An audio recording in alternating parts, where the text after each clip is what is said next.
Hello mga amigo, guwapo, guwapa. Sana makinig kayo. Salamat Panginoon at syempre sa aking Holy Spirit.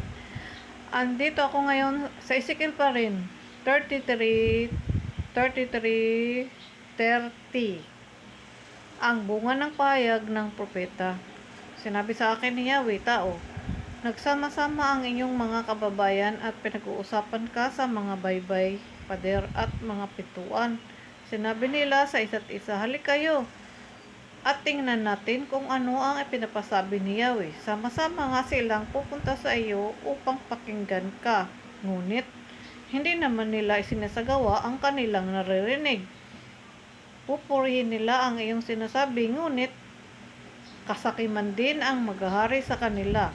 Ang makakatulad mo para sa kanila ay isang mahusay na mga awit at batikang manunugtog. Makinig sila sa iyo, ngunit di naman sinasagawa ang kanilang naririnig. Kapag nangyari na ang sinasabi mo, pagkat tiyak namang mangyayari, maalala nilang may propetang nagpauna nito sa kanila.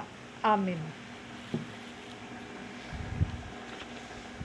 Ito na. Salamat po. God bless everyone. Salamat sa inyo kung kayo nakikinig. Totoo nga naman to. Totoo. Katulad din to doon sa sa Lucas, sa Marcos, yung naghahagis ng salita ng Panginoon. Binhi ng Panginoon, tapos ang mga nakikinig, ayun, nakikinig nga lang, tapos wala na.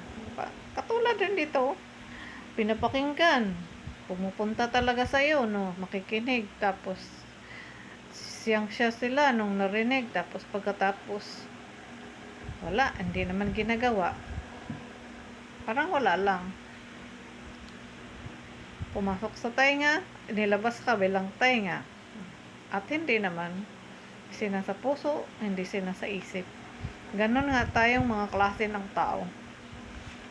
Ganon talaga tayong lahat halos.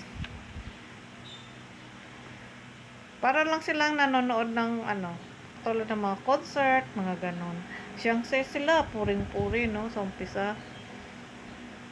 Parang ganon lang ang ginawa nila yung sa pakikinig ng salita ng Panginoon. Tinulad nila sa mga konsyerto, sa mga awit.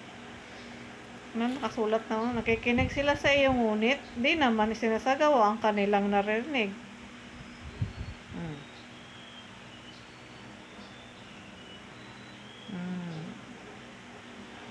Isang mahusay na mga awit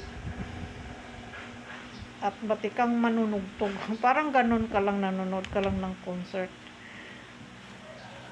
Ganon klase nga ang mga tao ngayon sa panahon ngayon. Hindi tumino sa kanilang puso't isipan ang kanilang mga napapakinggan mula sa Panginoon. Kaya kawawa tayo pagka hindi natin nalalaman ang tunay na katutunan mula sa Panginoon. Magpatuloy tayo sa buhay hanggang sa kasalukuyan, hanggang sa darating.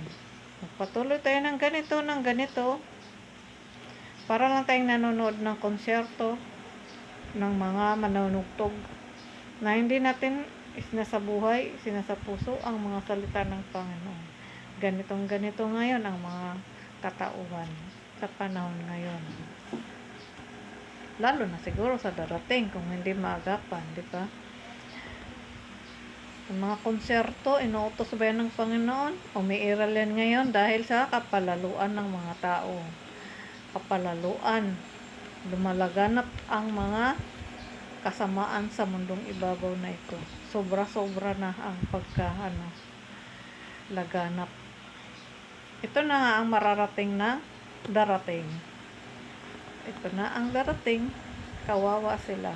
Puro na lang ganun ang kanilang maririnig sa buhay. Sana maagapan natin ang lahat. Dahil kung hindi, ang darating natin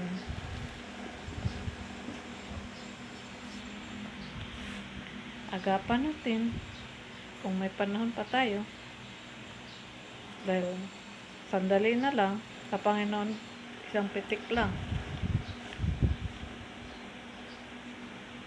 nakasulat talaga dito noon pa to.